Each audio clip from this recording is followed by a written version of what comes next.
이번 주에는 공교롭게 우리 월요일 쉬었죠? 금요일 쉽니다. 화수목분이 없어요. 지금 막 불안해. 막 너무 그러지 마시고 그냥 여기 있을 거고요. 그냥 어린이날 가족과 함께 어버이날 그냥 있으시고 그냥 단지 생각해 보면 너무 많이 올랐어. 1, 2, 3월에. 그러니까 좀 조정을 볼 수 있어. 그래서 올라가더라도 또 제한적이야. 그러면 현금을 좀 만들어서 5월, 6월 좀 보는 것도 어떤가 이렇게 생각을 하는 거고요.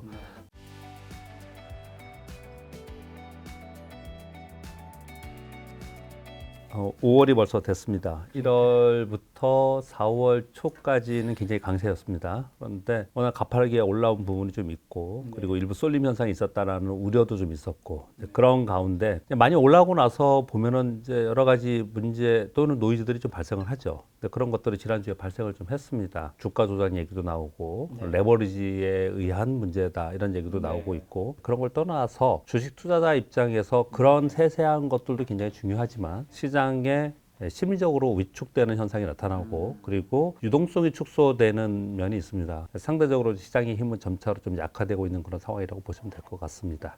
그 주가 조작 사건은 좀 어떻게 마무리가 될까요? 일종의 폰지라는 것은 이제 다단계로 여러 그룹을 만들어 놓고 사고팔고를 해서 주가를 올렸다는 것이기 때문에 불법적인 행위는 맞는 것 같고요. 이제 그것으로 인해서 사법 처리를 하겠죠. 이제 어느 선까지 사법 처리를 하느냐에 이제 문제에 있는 것 같고요. 워낙에 많은 사람들 걸려 있는 부분이기 때문에 뭐 어느 수준까지 처리를 할 것인지 결과 나올 것 같고요. 이제 그것과 사실은 레버리지를 일으키는 신용이나 CFD하고는 다른 거거든요. 지금은 보니까 혼용해서 얘기를 좀 하고 있는 것 같더라고요. 물론 이제 그것으로 인해서 공매도 세력도 연관시키려고 그러고 레버리지를 일으키는 신용이나 CFD를 연결해서 그걸 좀 보는 것 같은데 제가 보기에는 일단 그건 서로 다른 쪽의 거래인 것 같고요. 여하튼 이제 여러 가지 문제들이 이제 복합적으로 작용을 했다. 그래서 이번 기회에 전체적으로 한번 들춰보자. 뭐 이런 개념으로 지금 보는 것이 아닌가 생각을 하고요. 우리들이 좀 경각심을 일으킬 그런 내용들은 어떤 것들이냐면 소위 그 통정거래라고 하면서 주가를 올리는다라는 부분들이 있잖아요. 근데 우리는 흔히 그걸 잘 모르고 할 수도 있습니다. 과거에 전부터 이상하게 생각했던 거 하나는 제가 부동산 전문가는 아니지만 이쪽의 내용들은 이제 증권거래법이나 자본시장법은 아니 말씀을 좀 드려보면 부동산 있잖아요. 그 아파트 단지에서 모여가지고 우리 호가 2 이하는 내놓지 말자. 뭐 이런 거 있잖아요. 그 단톡방도 있어요 요즘에. 예, 2 이상만 하자. 그 아래로 팔면 안 된다. 호가도 그렇게 내놓자. 뭐 이런 거 모여가지고 다 하잖아요. 그 자체가 사실은 주식시장에서 보면 불법이에요. 그 행위가. 근데 일반적으로 그렇게 많이 한다라고 하면서 막 뉴스도 나오고 그러더라고요. 저는 그걸 보면서 야, 저쪽은 왜 저런 것들에 대해서 그냥 놔두지? 라는 생각을 좀 했거든요. 근데 모르고 그렇게 행위를 하는 거잖아요. 근데 이번에 그와 비슷하게 지금 여러분들이 텔레그램도 많이 보시고 유튜브도 많이 보시고 카카오톡도 많이 하시고 그렇게 하지 않습니까? 예를 들어서 뭐 한 포털에 단톡도 하든지 아무튼 뭐 단체로 모여가지고 A라는 주식이 있는데 이 주식이 좋다. 이 주식은 뭐 얼마까지 올라갈 것 같다. 야 우리 이거 사자. 제가 보기에는 그런 자체만으로는 문제가 될 것 같지는 않아요. 근데 거기에 만약에 이번에도 좀 안타까운 것은 항상 이런 일이 벌어지면 제도권 안의 사람을 이제 구속하게 되거나 이런 일이 생길 거예요. 왜냐하면 자연인은 그 문제가 안 됩니다. 제도권 안에 있는 예를 들어서 제가 자 어떤 종목이 좋습니다. 언제 얼마까지 올라갈 것 같습니다. 사시죠. 이거 안 돼요. 불법이거든요. 일반인이 그런 얘기를 했다. 그럴 수 있는 거잖아요. 근데 문제는 뭐냐? 이번에는 이제 10,000원짜리 주식인데 자 15,000원 보고 20,000원 보고 우리 사자. 20,000원 정도 됐는데 예를 들어서 여기서 사자 그러고 저쪽에서 팔자고 했든지 아니면 20,000원 정도까지 우리 팔지 맙시다. 자, 우리 여기까지는 삽시다. 라고 해서 20,000원 됐더니 자, 그러면 여기서 우리 팝시다. 이거 안 된다는 거예요. 그거는 시세 조정이나 또는 여기서 사고 여기서 파는 거는 통정거래가 되기 때문에 그렇게는 안 된다는 거거든요. 근데 다들 별 생각 없이 나도 거기서 껴서 그렇게 했으면 좋겠다 이런 생각을 좀 하지 않습니까? 명백한 시세 조정 행위로 들어갈 수 있다라는 부분들이 이번에 많은 사람들이 다시 한번 생각하게 된 그런 사건이 아니었나 그렇게 봅니다. 그럼 한 가지 여쭤보는 게 만약 일반인이 이제 사실은 뭐 증권사에 재직 중이심이 아닌 분들 사실 종목에 대해서 좀 더 편하잖아요. 근데 그런 분이더라도 예를 들면 뭐 A 종목이 지금 10,000원인데 8,000원 너무 싸다 해서 사자고 이제 단톡방에서 얘기를 해요. 그리고 20,000원 돼서는 아 이거 너무 비싼 것 같다 팔자고 얘기해요. 그럼 그것도 불법인 거예요? 그러니까 사고 팔고를 거기서 조정을 한다. 그 시세 조정이잖아요. 그 사람이 뭐 이제 그 사람이 대신 뭐 통정 매매하는 게 아니라 그냥 알려만 주는데도 그것도 불법인 건가요? 그러니까 그냥 알려주는 자체는 이 회사 좋은 회사야. 목표 주가 20,000원이래. 뭐 이런 얘기를 할 수 있겠죠. 근데 컨트롤 한다는 거죠. 리딩을 한다는 거잖아요. 자, 20,000원까지 모두 팔지 마. 20,000원 돼서 팔어. 그리고 21,000원 우리 다시 사자. 뭐 이런 리딩을 하는 자체는 시세를 조정할 수 있다는 거죠. 예를 들어서 쉽게 생각해 보면 한 1억만 가지고도 한 3% 5% 올릴 수 있는 그런 주식들이 많아요. 왜냐하면 유동성이 별로 없기 때문에 중소형주들은요. 또는 종가 근처에서 자 오늘 이거 지금 15,000원인데 기분 나쁘지 않냐? 우리 16,000원까지 사가지고 16,000원에 끝냅시다. 이거 안 된다라는 거죠. 그러니까 가격을 조정한다든지 아니면은 매수 매도를 서로 합의해서 주가를 컨트롤한다든지 이런 것들은 안 되는 요인이다 이렇게 생각을 하고요. 특히나 그것이 이제 뭐 펀드를 운영하고 있는 펀드 매니저나 자본시장법 안에 통제되어 있는 제도권 안에 있는 사람들 완벽한 불법입니다. 그렇기 때문에 저희 같은 경우에는 저희 개인적인 SNS 계정이나 포털이나 이런 게 하나도 없잖아요. 저희는요. 근데 이제 일반인들은 보통 그렇게 많이 하거든요. 뭐 통장 이런 얘기 많이 하잖아요. 뭐 어느 아파트 단지에서 모여서 했더라. 뭐 강남에 어떤 뭐를 했더라. 이런 얘기 하잖아요. 근데 뭐 별 문제 없이 그런 행위들을 많이 하고 있는데 그것 자체가 제가 말씀드린 바와 같이 처음에는 별 생각 없이 하지만 시세를 조종하는 행위가 될 수 있는 어떤 일들이 벌어졌을 때는 그것을 문제시 삼으면 충분히 문제시 될 수 있다. 그런 정도는 우리가 생각해야 되지 않을까. 저 요거 한 가지 여쭤볼게요. 이제 거기에 이제 담당 관련된 분들이 이런 얘기, 메시지 정리하면 이렇게 얘기하시는 것 같더라고요. 내가 잘못한 부분이 있다. 그리고 두 번째로, 근데 나도 큰 피해를 봤다. 큰 돈을 번 사람은 따로 있다라고 하는데, 여기서 궁금한 게, 내가 큰 피해를 보든 아니면 큰 이득을 보든, 그렇다고 해서 그 잘못이 사라지는 건 아니지 않나요? 그럼요. 상관없습니다. 그렇죠. 예, 그건 그런 행위 상관없는 거 자체를 했던 것 때문에 했던 것 자체는 없어진 건 아니기 때문에 그것은 불법적 요인이어서 처벌받은 것이 일반적인 여태까지 이제 상황으로 그렇고요. 네, 여러분 아시다시피 우리가 걱정하는 거는 왜 그런 얘기들이 많이 나오냐. 요즘 너무 문제 그거 시끄럽게 나오고 있는데 뭐 여러 가지 이유들이 있겠지만 그 이면에는 그런 얘기들이 많이 나오면서 우리들이 생각할 때 제가 볼 때는 증권사 안에 있는 증권사 직원이 볼 때 어떤 생각이 좀 드냐면요. 그런 행위들이 뭐 줄곧 좀 있어 왔고 그리고 그런 것으로 인해서 자본시장이 교란된다. 그리고 선의의 피해자가 생긴다라는 것들 때문에 이제 그런 것들을 엄격하게 관리를 많이 합니다. 그런데 그렇지 않은 것들이 이것 때문에 묻히면 안 되거든요. 정상적인 거래이거나 아니면 유동성이 축소되거나 그러니까 심리적으로 위축이 되고 수급이 위축되면은 시장 전체적으로는 좀 악영향을 끼칠 수 있는 부분이 있거든요. 그래서 너무 이것이 부각되어서 이렇게 지금 나타나는 것이 아닌가라는 생각을 하거든요. 그거는 아마도 제가 생각하기에는 이번에 8개 종목 하한가 맞고 막 이런 종목들 있잖아요. 그것이 심리적 영향을 받죠. 전체 시장의 흐름에 크게 영향을 주는 부분은 좀 아닐 거라고 생각이 들어요. 근데 계속 거기에 지금 시장이 매달려 있고 그것이 부각되는 것이 조금 안타깝다 이런 생각이 좀 듭니다. 그건 그것대로 철저하게 조사하고 처리해야 되는 게 분명히 맞는 거고요. 그리고 말씀 주신 대로 거기에 관련된 사람들은 아마 경중에 상관없이 문제가 다 되는 건데요. 그리고 증권거래법 특별법에 있는 그 법들이 굉장히 많아요. 그래서 과거에는 별 문제가 없는데 지금 봤더니 이건 문제 삼을 수 있다. 구속도 될 수 있는 경우가 많이 있었거든요. 예를 하나 들어볼게요. 왜 조심하자는 말씀에서 말씀을 드려봅니다. 과거 여러분 데이 트레이딩이라는 거 아시죠? 사고 팔고 하는 데이 트레이딩. 데이 트레이딩을 했던 사람들이 호가, 허수 호가를 넣고서 거래를 많이 했었어요. 무슨 표현이냐면 내가 주식을 한 10,000주 갖고 있어요. 그런데 한 3,000주, 5,000주 이렇게 매수 잔량을 쌓아놓으면은 그러면은 마치 매수가 많은 것처럼 느껴지게 해서 주가가 올라가면 나는 거기다 팔고 이런 거를 많이 했거든요. 그게 전에는 불법이 아니었어요. 그런 개념 자체가 없었기 때문에 그런 거예요. 개념이 없기 때문에. 근데 이제 그런 게 문제가 돼서 소위 스캘핑, 데이 트레이딩 했던 사람들이 큰 돈을 번 사람들이 많이 발생을 했어요. 그것으로 인해서 선의 피해자들이 많이 발생을 했단 말이에요. 그건 속임수잖아요. 그러다 보니까 꽤 오래 전입니다. 데이 트레이딩 처음 생겼던 2000년, 2001년도였던 것 같은데 그때 법 조항이 없었어요. 그러나 조사를 받는 과정에서 불법 요인이다 이거. 선의 피해자가 생겼다. 불법 요인이다 해서 그 당시에 그걸 했던 사람들이 꽤 많은 사람들이 구속됐었어요. 그러면서 그 이후에는 이제 그게 불법이 됐습니다. 여러분들이 내 주식이 어떤 주식을 유동성이 삼성전자 갖고 뭐 그러지는 않아요. 별로 유동성이 없는 주식인데 한 10,000주 정도 갖고 있어요. 금액이 좀 크신 분 말씀을 드려볼게요. 어떤 주식을 한 10억 갖고 있는데 보통 한 1억 사가지고 주가 올라가는 종목들이 있거든요. 근데 내가 그 종목을 아주 팔고 싶었어. 그래서 10,000주를 매도를 저 위에 10% 걸어놨어요. 그런데 팔긴 했는데 여기 답답하고 그래서 매수 좀 사볼까? 500주만 사볼까? 1,000주만 사볼까? 해서 매수를 막 해요. 내 건 매도가 걸려 있는데 이거 안 돼요. 예, 그러면은 그거는 적주 시점에 다 나옵니다. 그럼 그거는 일반이나 하더라도 주가 조작으로 보거든요. 그게 험매도 허수 험매수로 걸리거든요.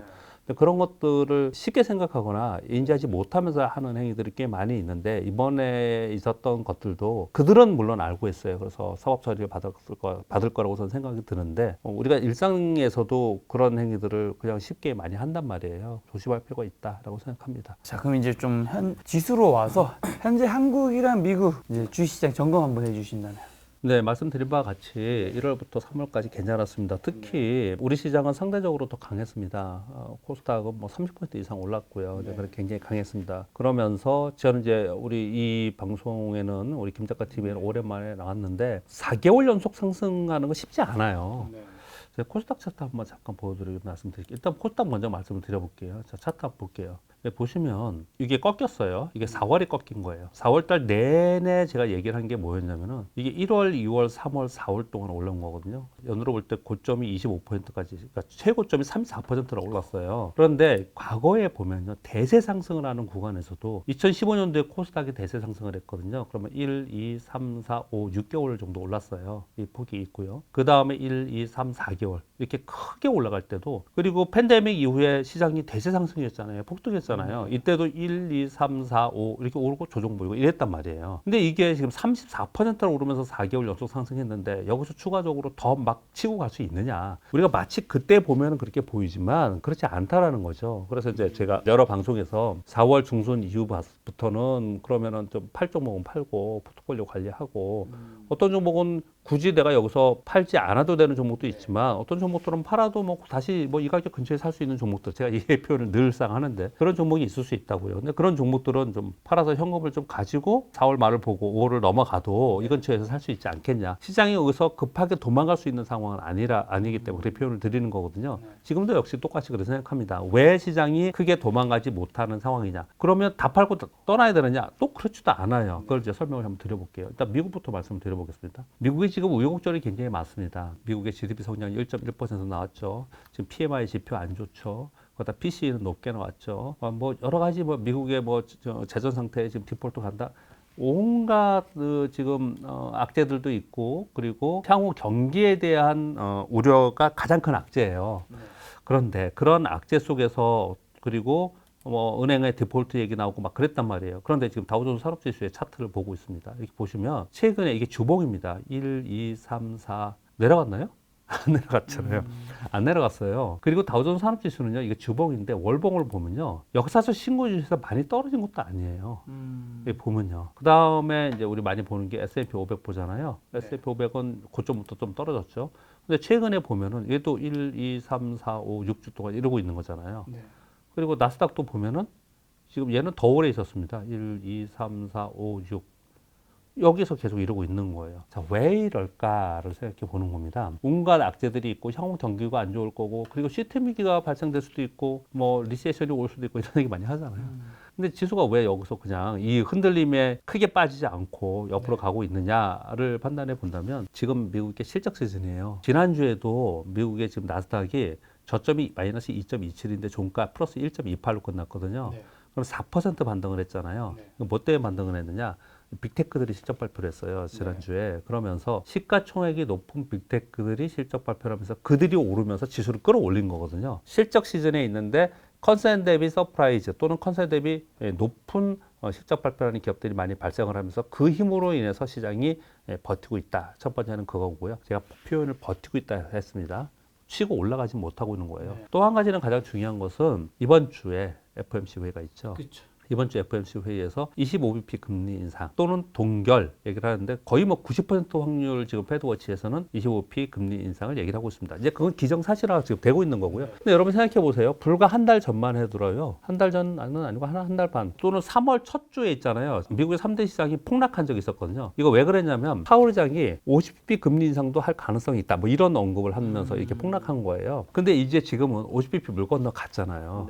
지금 지난번에 3월에 나왔던 369, 12의 점도표가 나오는데, 그때 점도표에서 가장 많았던 기준금리의 고점이 5에서 5.25거든요. 지금 5%잖아요. 그럼 25표 올리면 5.25가 되지 않습니까? 그러니까 요번에 25bp 올리고 이제 금리 인상은 멈출 가능성이 있다라는 게 반영이 되고 있는 거예요. 지금 시장에서 그걸 반영하고 있기 때문에 이런 거고요. 그래서 저는 이번 주에 미리 좀 말씀을 드리면 그런 질문이 있을지 모르겠지만 우리나라 시간으로는 4일 날 새벽에 알 수 있는 거죠. 미국 시간 3일이니까요. 그때 파월 의장이 뭐 기자회견이라 이번에 전도표는 안 나옵니다. 이때 기준금리 여러 가지 정황 상황을 봤을 때 기준금리는 이쯤으로 된 것 같다라는 코멘트를 안 할 것 같은데 만약에 그런 코멘트가 나오면 그러면 시장은 호재로 받아들이면서 추가적으로 상승할 거라고 생각을 해요. 그렇게까지는 말을 안 할 것 같거든요. 뭐 요번에 25p 하고 다음에는 뭐 보겠다 또는 요번에 동결 만약에 나오면 25p 금리 인상은 추가적으로 보면서 하겠다 이렇게 나올 가능성이 높거든요. 그래서 시장은 여하튼 간에 이제 기준금리의 인상은 거의 다다랐다 고점에 이제 이걸 반영을 하면서 시장이 여기 있는 거예요. 그러면 생각을 해보세요. 그걸 반영하면서 지난 동안에 지금 왔단 말이에요. 몇 개월 동안. 지금 여기서 이제 이미 발표가 동결 또는 뭐 동결이든 25p든 간에 결과가 나왔어요. 그러면 이제 기대는 끝난 거잖아요. 그건요. 이제 동결로 계속 가는 거지 않습니까? 그러면 동결이 무조건 좋은 거냐? 아니에요. 왜요? 기준금리가 5%를 1년 동안 만약에 있다 보면 기업들이 살아남을 기업이 많지 않을 거란 말이에요. 굉장히 큰 위험 요소입니다. 고금리라는 거는. 그렇기 때문에 여기서 추가로 치고 가지 못하지만 그동안의 기준금리의 고점 또는 기준금리가 이제 올리는 것을 멈춘다라는 기대감을 가지고 시장이 여기서 버티는 거다 이렇게 생각해야 됩니다. 그래서 그게 끝나고 나서는 아마도 이제는 미국의 재정 얘기를 하면서 악재성 요인이 더 많지 않을까라고 생각이 들어요. 그래서 지금 보시면 직전의 고점에서 더 가지 못하고 이러고 있는데 만일 여기서 조금 더 치고 간다 하더라도 멀리 가기보다는 다시 꺾여 내려올 가능성이 있다. 이렇게 좀 생각을 하는 게 맞지 않을까라고 생각을 하거든요. 여하튼간에 지금 최근에 보면은 좀처럼 잘 안 꺾여요. 그 이유를 제가 설명을 좀 드리고 있는 거거든요.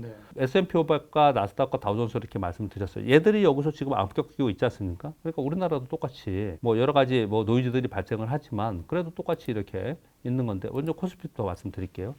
우리나라 코스피는 2,500포인트를 언제 붕괴시켰냐? 작년 6월입니다. 자그마치. 작년 6월 이후에 밑으로 내려와서 저점을 찍고 여기에 거의 1년 동안 10개월 동안 있는 거예요.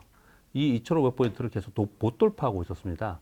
근데 이번에 이걸 돌파를 한 거거든요. 돌파라는 개념은 뭐냐면 이렇게 이 선을 그어볼게요. 2,500포인트예요. 그러면은 이렇게 그냥 쭉 가는 경우가 있을 수도 있고 또 갔다가 역할 반전을 해서 저항 라인이 지지 라인에 대해서 이렇게 가는 경우가 있을 수 있겠고 세 번째는 갔다가 이걸 깼다가 다시 올라가는 경우도 있고요.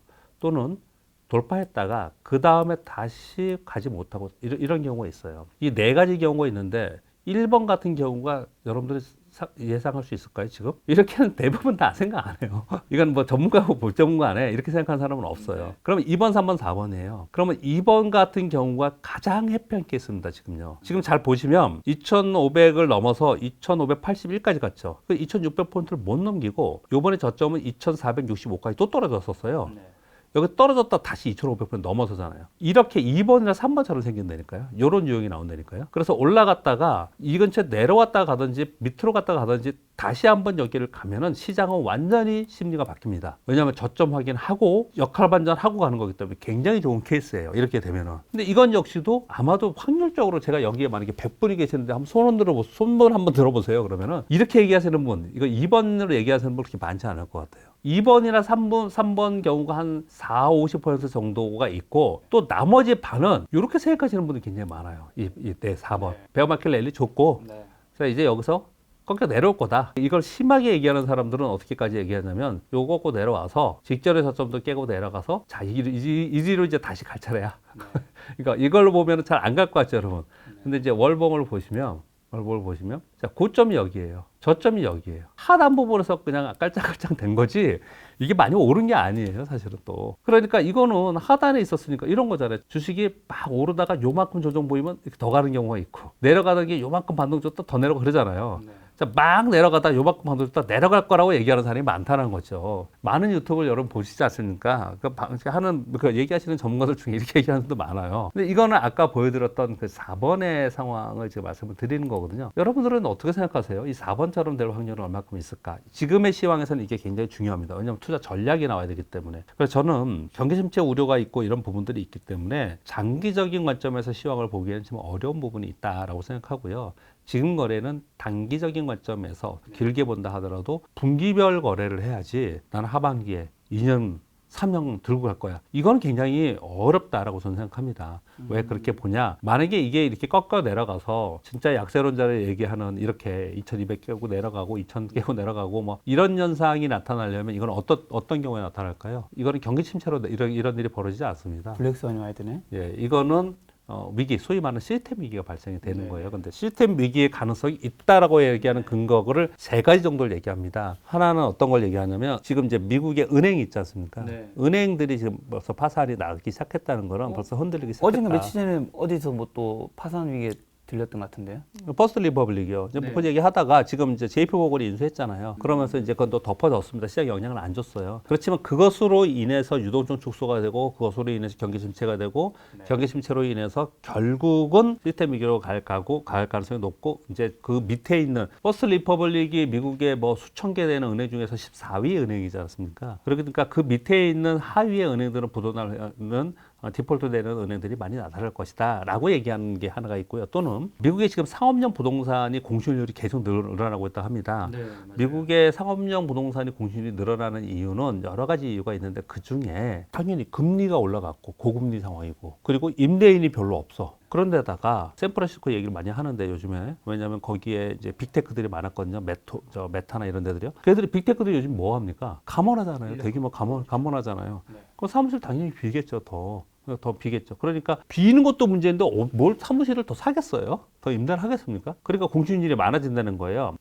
상업용 부동산 공시률이 많아지면서 뭐 오늘 아침에 보니까 뭐 기사를 보니까 2019년도인가? 2019년도에 4천억짜리가 이번에 800억으로 나왔대요. 그 매물이 뭐 이런 상황이 많이 들어본 거지 않아요? 외환위 그때도 들어봤고요. 이런 얘기 많이 들어봤어요. 2008년도 글로벌 금융위기 때도 그런 얘기. 벌써 이런 얘기 들리는 거 보니까 야, 이거 확실히 문제가 되게 나중에 터지겠구나. 이런 얘기들을 좀 하는 측면이 하나가 또 있는 거고요. 또 하나는 우리나라는요. 전 세계적으로 과거에는 안 그랬는데 지금 우리나라가 거의 탑 순위로 가계부채가 높습니다. 우리나라가 가계부채가 높거든요. 우리나라가 이제 그래서 금리를 더 못 올리는 거예요, 우리는. 우리 3.5에서 못 올리잖아요, 지금. 미국이 5%가 위로 가도 못 올리잖아요. 근데 이 상태에서 3.5%라 하더라도 여기서 계속해서 이 상태가 있는 상태에서 부동산이 살아나지 못하고 이렇게 계속 있다. 거의 대부분 가계부채 부동산이니까요. 부동산도 자산이고 주식도 자산이고 코인도 자산이고 채권도 자산이고 이런 자산들이 있잖아요. 자산 가격이 떨어져 하락하기 시작을 하고 물가는 높잖아요. 요즘 물가 엄청 높은 거 아시죠? 여러분 진짜 물가 요즘 엄청 높아요. 보면 나가서 외식 한번 해보시면은 수입은 똑같은데 뭐 웬만하면 한 10만 원, 20만 원 금방 나오지 않나요? 물가 굉장히 높아요. 바깥 뭐 10,000원 밑으로는 뭐 그러니까 이제 주머니 사정이 좀 어려워지는 거죠. 그런 상황이 되기 때문에 요즘 이제 오늘 아침 뉴스 보면요. 은행권 연체는 조금 늘긴 했지만 그렇게 많이 안 늘었는데 저는 오늘 처음 알았는데 카카오나 네이버나 몇 군데 그런 포털에서 물건을 사고 후불로 지급하는 게 있어요? 그래요? 저는 그런 게 있는지는 몰랐습니다. 후불이 가능해요? 네, 후불 결제. 후불 네. 결제가 있는데 그 연체율이 2.73%까지 간대요, 지금. 그 연체율이. 많이 높아진 건가요? 그럼요. 엄청 높아진 거죠. 그거는 실제로 그걸 쓰는 사람은 뭐 대규모 큰 돈을 썼겠어요? 그걸 가지고? 금액이 얼마 안 됐을 텐데. 근데 전체 금액은 꽤 되더라고요. 한 300억 막 이렇게 되는 것 같더라고요. 그 중에서 연체율이 이렇게 높아진다는 거예요. 아무튼 이렇게 연체율이 높아지고 있다라는 거는 결국은 이건 전부 다 하나하나가 뇌관이 될 거다. 이렇게 얘기를 하는 거고요. 그러면 미국 하나만 더 말씀드리면 미국이 이번에 기준금리를 이제 이번에 하고 동결한다. 그러면 이제 시장에서 계속 바라겠죠. 뭘 바라요? 인하하기를 바라겠죠. 근데 역사적으로 봤을 때 미국이 기준금리를 5% 이상 올렸다가 그 다음에 괜찮았다가 금리 인하를 하는 시기에 다 리세션이 있었어요. 시스템 위기가 있었습니다. 근데 그건 거꾸로 금리 인하를 하기 때문에 그렇게 생긴 게 아니고요. 리세션과 시스템 위기가 발생하니까 서둘러서 금리 인하를 한 거예요. 지금 말씀드린 가계부채 문제가 생기던 상업용 부동산 문제가 생기던 뭐 은행들 문제가 생기던 이런 문제가 만약에 하반기나 내년에 터진다. 그러면 연준은 금리 인하 할 수밖에 없습니다. 그렇게 금리 인하를 할 거란 말이에요. 거꾸로 또 그런 상황이 되니까 금리 인하하는 거고 금리 인하 할 때는 꼭 그랬더라라는 거예요. 근데 지금은 이제 금리 인상을 만약에 멈추고 올해까지는 그냥 동결한다고 하는데 그런 사이에 어떤 문제가 터져서 금리 인하를 하기 시작한다. 그러면 터질 거 아니냐라는 거예요. 그렇게 봤을 때 그럼 시기는 어느 정도 생각하느냐? 저는 뭐 거기까지 그 시기를 점칠 만한 저는 그쪽 전문가는 아니고요. 저는 시장을 바라보는 시장 전문가지 그쪽 전문가는 이코노미스트들이 얘기를 하는 거잖아요. 올 연말 내년쯤에는 그럴 가능성이 있다라고 보는 거거든요. 그래, 다시 돌아가겠습니다. 그러니 아까 제가 봤던 주봉에서 여기서 봐서 그걸 머리에 인고 앞으로 그럴 가능성이 있다는 게 6개월 후에 또는 뭐 12개월 후에 그럴 가능성이 있다라고 하는데 내가 6개월 후 12개월을 바라보면서 여기서 투자할 수 있느냐, 그리고 여기서 강하게 시장이 올라갈 수 있는 그런 지금 동력이 있느냐, 없다라는 거죠. 어렵다라는 거죠. 저는 기술적 분석을 하는 사람이기 때문에 기술적 분석으로도 그렇습니다. 어떻게 보냐면요, 자, 고점이 여기에요.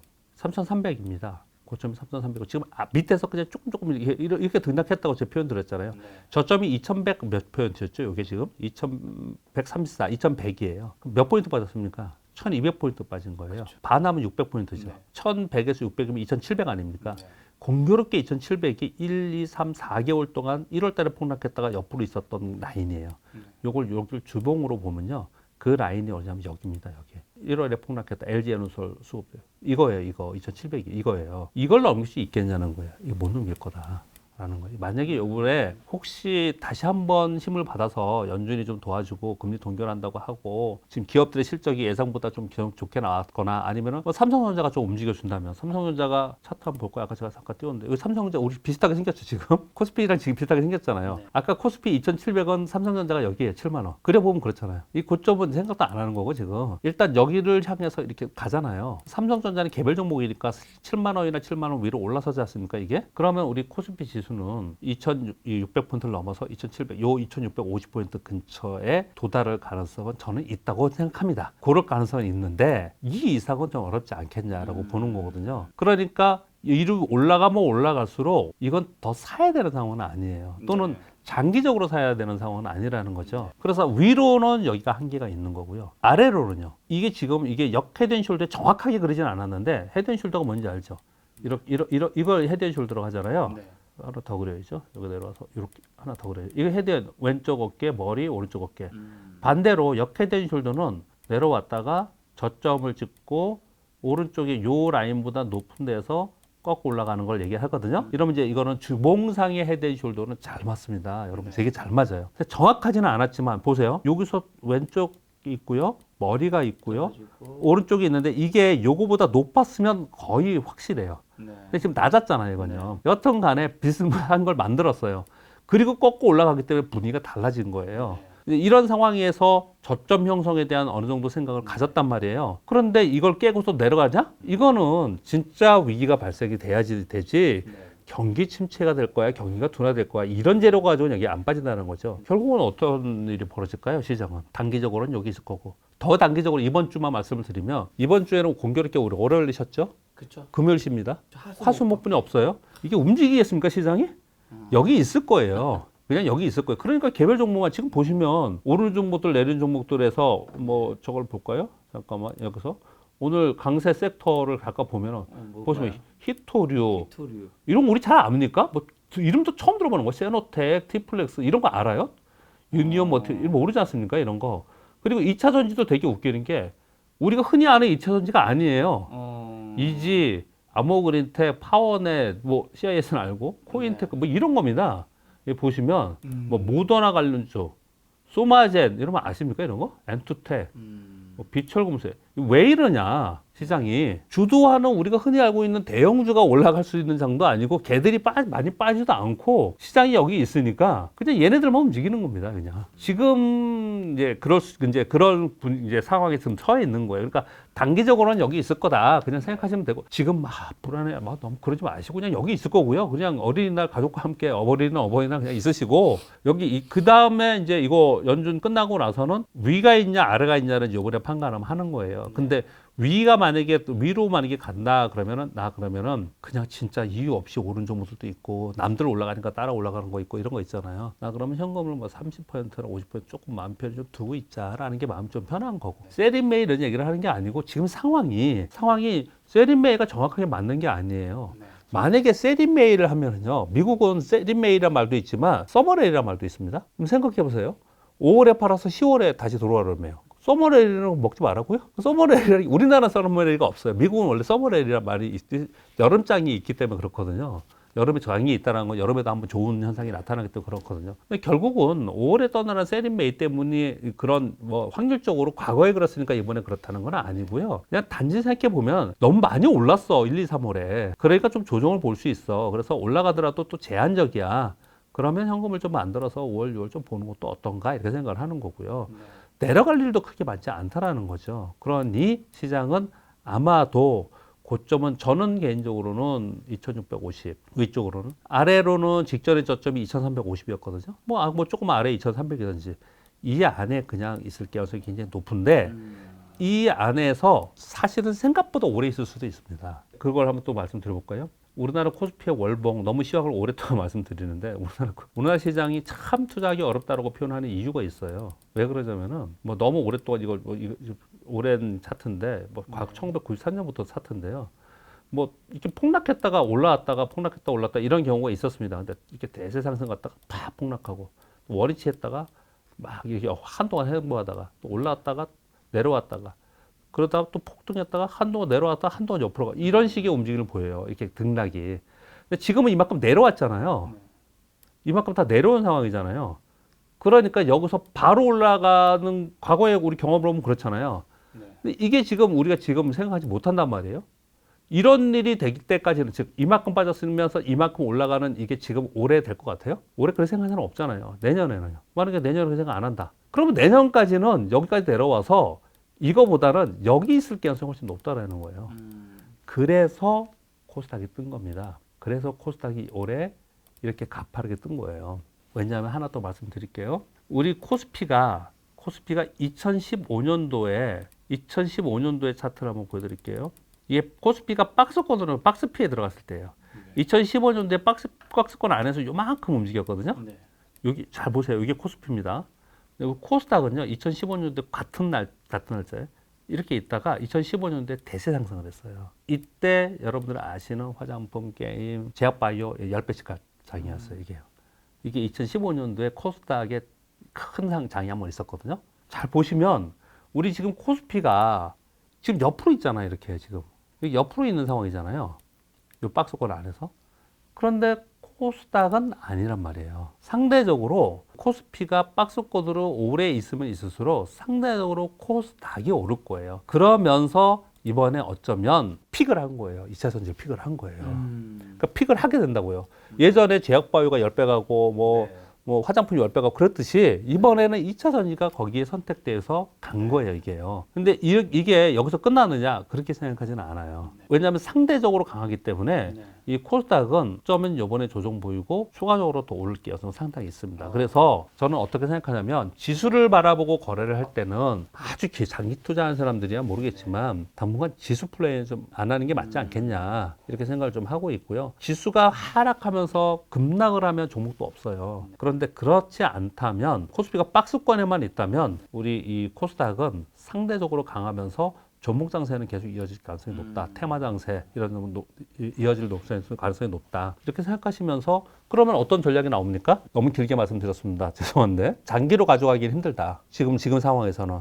그래서 단기로 보는데 뭐 단기를 뭐 제가 뭐 매일 데이트레이딩 하자는 것도 아니고 분기 단위로 좀 끊어서 보자. 그렇게 정도 보면서 거래를 하려면 지수를 보면서 거래하려면 그렇게 하자. 그렇게 보면서 꼭 이제 사고팔고를 대형주에서는 해야 되고 지수가 가야지만 갈 수 있는 그런 종목에 대해서는 지금 안 사도 기회가 있을 것이다.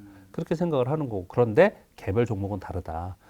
소위 성장, 이익 성장이 앞에는 가로치고 이익이 있는 겁니다. 이익 성장이 있는 테마에 속해 있거나 아니면 이익 성장이 있는 섹터에 속해 있거나 거기에 있는 종목들은 이번에 많이 올랐다고 해서 쏠림 현상이 있다고 해서 많이 꺾였잖아요. 그대로 꺾이진 않을 거다. 여기서 다시 그쪽의 플레이가 일어날 가능성이 높다. 이렇게 생각을 하고 지금 질문은 우리 현재 한국과 미국 증시를 말씀 주셨는데 너무 장황하게 말씀드렸는데 그렇게 투자 전략을 가져가야 된다라는 얘기를 하기 위해서 좀 길게 말씀드렸습니다. 자, 그럼 어쨌든 뭐 상단은 2,650, 하단은 2,300 정도의 이제 박스피 정도 얘기해 주셨는데 이런 상황에서 좀 어떤 주식 사야 되는 걸까요? 지수가 가야지만 되는 애들 있잖아요. 그 종목 사면 안 된다는 의미가 있네요, 그러면? 그런 종목 사면은 이럴 수는 있죠. 마음은 편할 수 있죠. 올라가지도 않고 내려가지도 않고 맨날 본전에 있는 거죠. 그냥 그럴 수 있는 거죠. 그런 거 가지고 뭐 조금 뭐 2% 3% 뛰기를 한다면 모르겠지만 그런 게 아니라면 마음 편할지 모르지만 수익 내기는 참 어렵다. 그런 주식을 가지고 지수 플레이를 하려고 하는 측면에서 보면은 어쩌면 형 갖고 있어라 기회가 온다 이렇게 얘기하시는 분들 있잖아요. 약세론을 얘기하시는 분들 그분 의견들이 오히려 더 맞을 수도 있다고 저는 생각합니다. 근데 저는 주식을 다 팔고 지금 뭐 다 피해야 된다 도망가야 된다 뭐 이렇게 하는 것은 동의하지 않는다. 종목 장세는 계속 이어질 것이다라고 판단을 하고 있고요. 그 종목 장세에서 이번 1월부터 가장 많이 올랐던 게 2차 전지 그리고 로봇 그리고 AI 이렇게 세 개가 제일 많이 올랐죠. 근데 최근에는 오르는 게 있는 게 이제 엔터 쪽 좀 오르죠. 요즘 뭐, 엔터 괜찮더라고요. 그리고 게임 밑에서 좀 올라오고 있고요.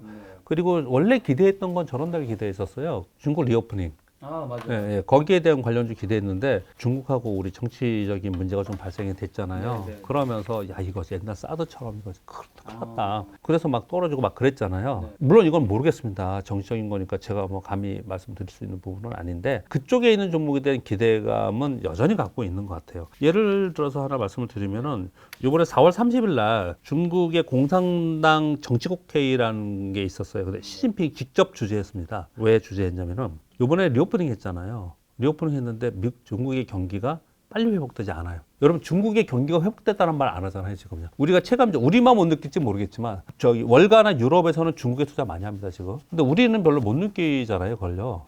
우리가 수혜가 없기 때문에 그럴 수도 있겠지만 근데 실제로 막 아주 급하게 회복되는 그런 게 나오고 있지는 않거든요. 그런데다가 이번에 PMI가 4개월 만에 떨어졌어요. 그러니까 이제 이번에 이제 이 회의에서 적극적으로 재정 정책을 쓰겠다. 그러면서 이번 회의 결과 나왔거든요. 그래서 여러분 지금 이번 주에는 중국이 휴장인데 지난주에 중국이 3일 연속 급등했어요. 이런 것들을 봤을 때 그래도 이 정책인 문제가만 발생되지 않으면 기대해 볼 수 있겠구나라고 해서 그쪽들도 보는 쪽들도 많이 있어요. 그래서 그런 부분들을 전체적으로 봐야 되는데 나쁜 게 아니에요. 많이 쏠림 현상이 나타나고 그리고 막 급등한 게 주가 측면에서 너무 오른쪽 뭐 불나방처럼 쫓아가서 또 물리고 뭐 이런 게 아니냐라고 하지만 제가 이 표현을 자주 쓰는데 주식시장은 원래 위험한 겁니다. 위험 자산이에요. 그렇죠. 위험 자산이죠. 하루에 30%씩 왔다 갔다 하는데 어떻게 이게 안전합니까? 이게 초고 위험 자산입니다. 그러니까 초고 위험을 안고 거래할 마음을 아예 갖고 있어야 되는 거거든요. 그러니까 지금 강하게 움직이는 섹터, 강하게 움직이는 테마에서 거래하는 건 분명히 맞아요. 그리고 올라갔다 하더라도 올라간 종목에 추가적으로 더 올라갈 걸 기대하면서 거래하고 이렇게 주식 투자를 하는 거거든요. 시세 차익을 노리는 사람은 그렇게 하는 거거든요. 다만 이제 그런 종목들이 그러니까 연초에 올랐던 종목이 여기서 꺾여서 이제 내리 뭐 몇 년 동안 과거에 그랬던 것처럼 제약바이오 보세요. 2015년 고점 찍고 10년 동안 내리고 있잖아요. 내리 그런 게 아니냐라는 이제 또 걱정 또는 우려의 목소리가 지금 나오고 있는데요. 지금 당장은 그럴 수 있는 상황은 아니고 다른 대안이 많지 않습니다. 전에 한번 나와서 그런 말씀 드린 것 같은데 경기가 안 좋대잖아요. 그리고 간만한대잖아요. 그런데 오히려 충원을 하고 공장 증설을 하고 이런 데 시설 투자를 하고 이런 섹터들 있잖아요. 이런 섹터들은 기업이 망하지 않을 이상 왜 그러겠어요. 그만큼 수요가 있기 때문에 거기에 대비해서 하는 거잖아요. 그게 이제 가장 대표적인 게 2차 전지이기 때문에 그렇게 한 거고요. 지금 로봇도 그렇게 하고 있고 AI도 하고 있고 그래요. 이걸 사실 통틀어서 얘기해 보면 어떤 거냐면 거의 확실시되는 성장 섹터인 거예요. 전기차는 확실한 거잖아요. 로봇 확실하지 않았습니까? 저는 로봇을 자율주행하고 엮어서 같이 얘기하거든요.